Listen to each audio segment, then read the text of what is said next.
Well, very pleasure again to be here, and it's a very interesting evening, and so I'm looking forward to day 2 already. And it's also a joy to be a partner in iCoach Kids. It's very enjoying and enthusiastic to be in favor of sport and children. And the next presentation is a subject near to my heart, and it's presented by the Special Olympics International. And Special Olympics has long been known as a provider of sport opportunities for people with intellectual disabilities, but was often more associated with older teens and adults. We'll introduce the developmental sports, which has grown out of the need identified to support youth athletes with ID to transition from play-based movement skill programs into structured sport in a fun, engaging, age and developmentally appropriate way. Fiona will explore how existing programs like Unified Sports can be applied as a strategy to reduce youth sport dropout by providing an alternative format for ongoing engagement in sport. And Fiona Murray, who will present, is the Director Coaching and Education of Special Olympic International, and she worked in disabled sport for almost 2 decades. At the national level with Special Olympics Ireland and Paralympics Ireland, and now at an international level in Special Olympics. Fiona's primary responsibility in Special Olympics is to drive the creation of resources and systems to support the development of coaches across the globe, ensuring that athletes with ID get access to sports coaches who have the skills and knowledge to facilitate their growth as athletes and as people, leading to better health outcomes, greater social inclusion, and people with ID and more positive, fun experiences. So I'm looking forward. Unfortunately, Jennifer Hansen, who would co-present this presentation, could be there, so Fiona will do it herself. So Fiona, the floor is yours. Thank you very much, Nicolette. I'm just gonna share screen here. So my colleague Jennifer has can you see the screen, everybody? A thumbs up maybe from someone there? Yeah, it's good to see you. Okay. My colleague Jennifer unfortunately wasn't able to be here today, but what she is what she has done is prepare her presentation on video, so I will share that with you now.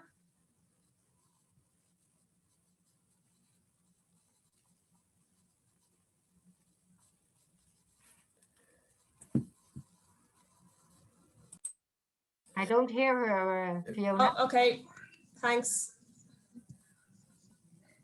Fiona, you may have to. Yeah, I think I just didn't share the screen correctly. That's right. You have to stop sharing and then click on the little tick box that says share video. Here now. We are global as an organization. When I say we have programs, that is typically a country or a state program. For example, where I'm at, we have Special Olympics Minnesota. Each of our Special Olympics programs are their own nonprofit organization. And at the international level, we provide our local programs with resources and tools to support what it is they're trying to accomplish. Children can join Special Olympics at the age of 8 and participate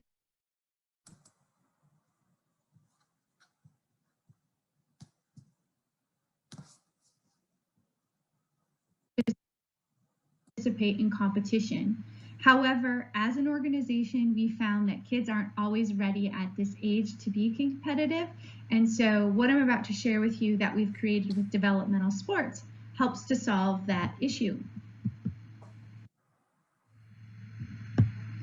So I want to talk a little bit about why sports at this age is so important. And when I say this age, developmental sports is meant to support children between 6 and 12 with and without intellectual disabilities. So what we all know, we're on this call because we know sports are important, but I thought this visual was really great and helped push that point a little further. And it's from our partners here in the States called Project Play as part of the Aspen Institute. I would recommend looking into them if you haven't already. But it says here that children that are more physically active become more active adults. I love the stat that children of active moms are 2 times more likely to become more active. There's a lot of focus on gender equity in sports, and this is a great point. Being active in sports helps reduce the risk of diabetes, heart conditions. It gets children through school. So it's just an important point that we like to make to our programs as they're trying to figure out how they're going to reach youth and why it's important. So Special Olympics starts at the age of 8, which I shared with you. However, about 15 years ago, a lot of parents wanted to start their children earlier with us. So we created this program called Young Athletes. It's a gross motor skills and play program for kids 2 to 7 with and without disabilities. In 2019, globally, we had 580,000, a little over than that, of young athletes around the globe, which is really exciting. But we found that children were doing young athletes and not transitioning on to sports practice at the age of 8. So we needed to consider why that was happening. And what we found out is we didn't create an opportunity within young athletes that fully prepared a child to go into sports practice.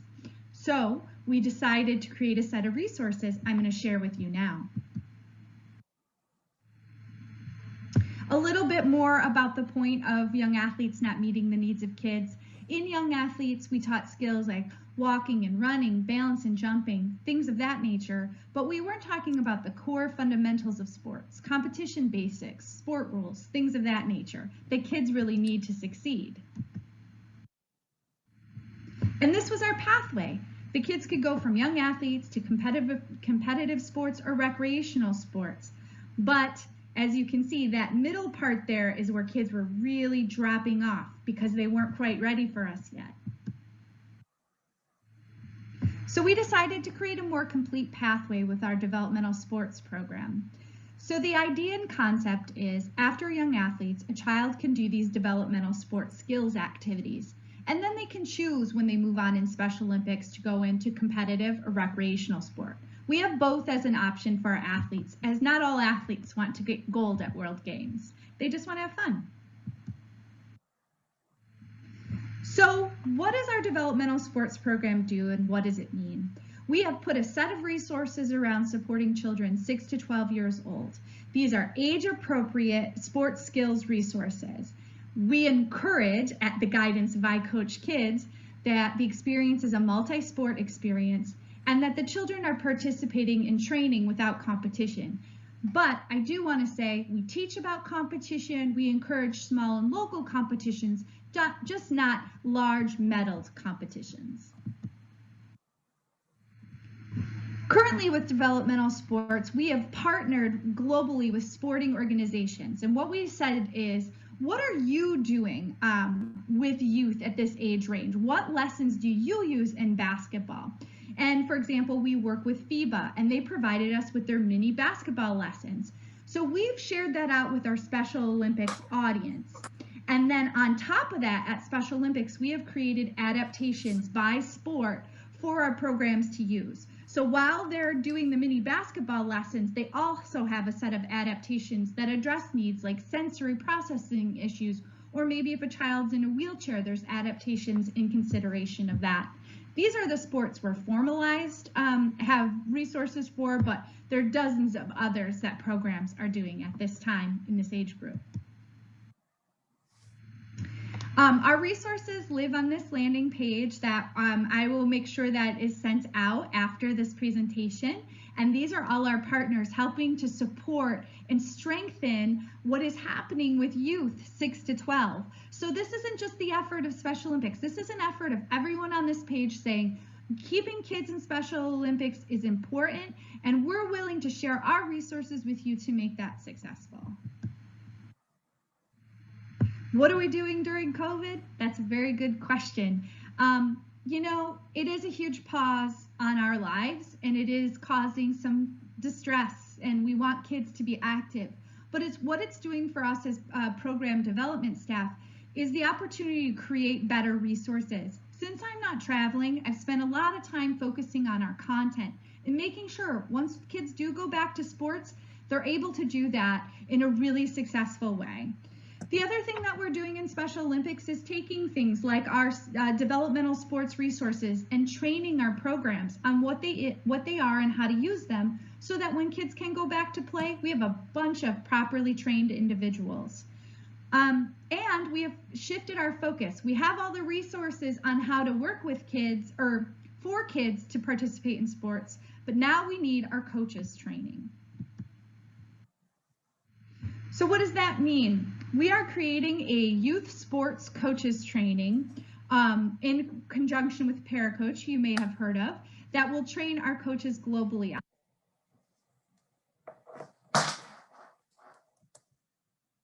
Oh, I'm sorry. Seem to have a problem there. Just 1 second. International training. So what does that mean? We are creating a youth sports coaches training in conjunction with Paracoach, you may have heard of, that will train our coaches globally on how to work with the entire athlete, which leads me to this point. What did I share just now that means anything to you who might be listening? What we found at Special Olympics, and maybe this is what you'll find, that when working with youth, we needed to rethink how we were working with them to keep them engaged in our programming. We needed to meet their needs rather than expecting them to meet ours. We had to change things. We had to look at things in a different way to keep them engaged with us. They are our future adult athletes, and we have to keep them involved. We are working on properly training our coaches, as I mentioned, which is hugely important. And we're working on all of this through partners.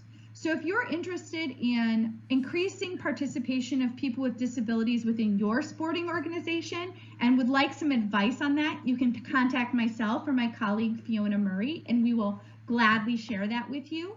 If you have questions about how to engage children with disabilities, we'd love to chat.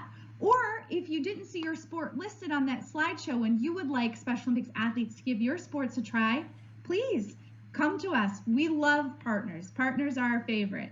So I hope you enjoyed this presentation. It was short. There's lots more to share. Please email me anytime for any questions you have.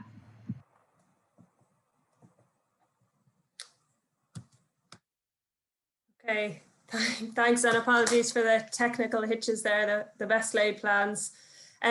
So following on from Jennifer's presentation, what I wanted to do was present to you a little bit about our unified sports program and how we've seen it being used to good effect to reduce youth sport dropout. So for those of you who don't already know what unified sports is, it is an inclusive program that's offered in Special Olympics where players with and without intellectual disabilities train and compete on a team together. And really the purpose of it is that it is a quick path to social inclusion, to friendship, and that's the primary motivation of unified sports. And some of the data we have around unified sports already, you'll see in the top right of the screen there, looking at the athletes. So we refer to the participants with intellectual disabilities as athletes and those without as partners. So the athletes, over 80% of them report having more friends without intellectual disabilities after participating in unified sports. They report exercising more. And the partners without intellectual disabilities, almost 80% of those report having a much better understanding of people with intellectual disabilities. But what I also want to draw your attention to is the big 94 in the top left of the screen. So 94% and 91% respectively of athletes and partners together report that they feel healthier after participating in unified sports, but also that their sports skills are improving. And I think that's a really important factor, because sometimes we focus on the area of inclusion and we forget that there is actually a sports benefit associated with unified sports. So I wanted to share with you a case study from a youth soccer team in the US. And the reason I'm focusing on this example in the US is that we typically had unified sports in the United States operating in a school environment. And this is an example of a community-based program.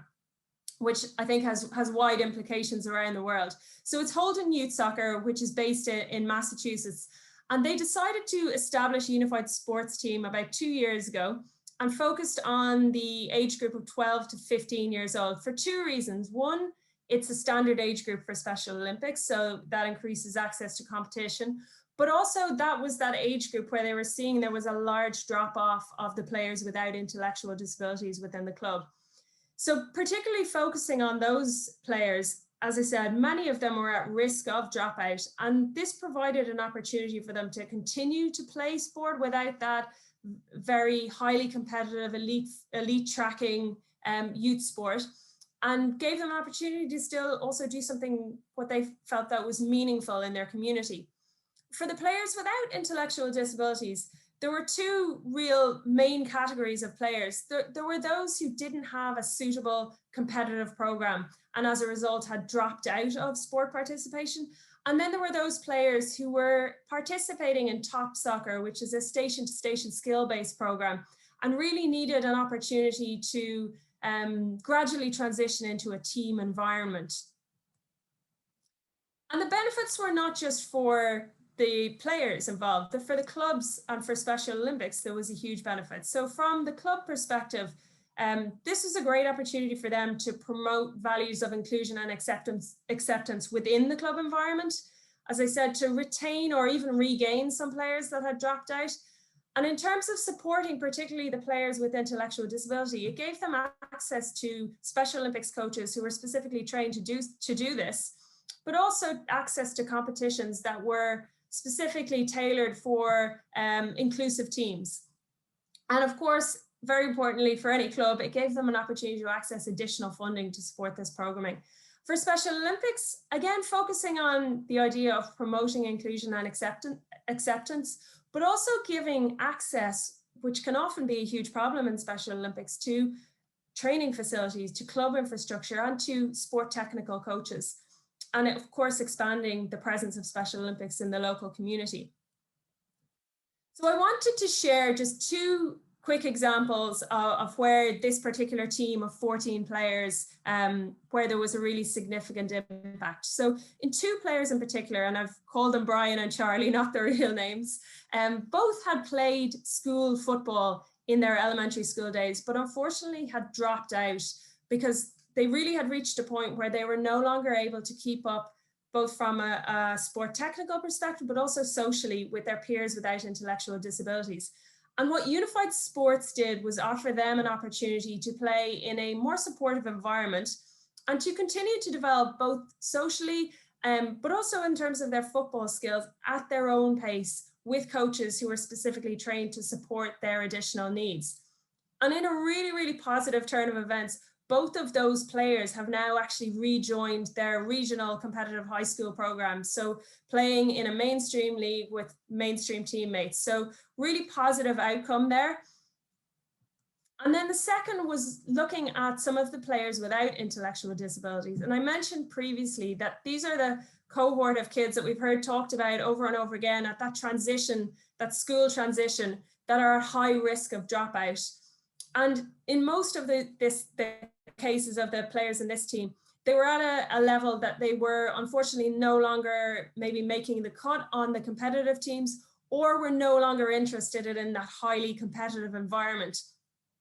And Unified Sports gave them that chance to continue to play sport that they loved, but just that they felt they were no longer fitting into, but also making a really meaningful contribution to their peers and to their local community. But above all else, it gave them an opportunity to stay fit, stay healthy, and stay engaged in sport. So again, a very positive outcome here, where players who would otherwise have left this sport and potentially left sport altogether are now still playing. So what's next for us in terms of Unified Sports, and particularly in developmental sports that Jennifer referenced earlier? We of course want to continue to engage more and more players with and without intellectual disabilities through age and developmentally appropriate sports. As Jennifer mentioned, we are focusing on some work with Paracoach at the moment to develop some coach training and coach education resources, specifically targeting youth sport age groups. And then finally, and I was heartened by Ken's comments earlier that a number of years back, they lacked the data to really support this trend that they were seeing of greater retention of players. We obviously need to continue to research this to really understand how unified sports does and can in the future help us to retain and regain youth players, both with and without intellectual disabilities. And I hope I've got us back-ish on time. Sergio, thanks very much. Well, thank you, Fiona and Jennifer, of course, for this great presentation. And I like the idea of unified sports. That's really creating an inclusive sport environment. I don't see any questions in the Q&A, and we are running out of time. So I think Gary will say to me, you have to stop now because the next presentation is already there. So I thank you very much. Great area to work in, and see you again.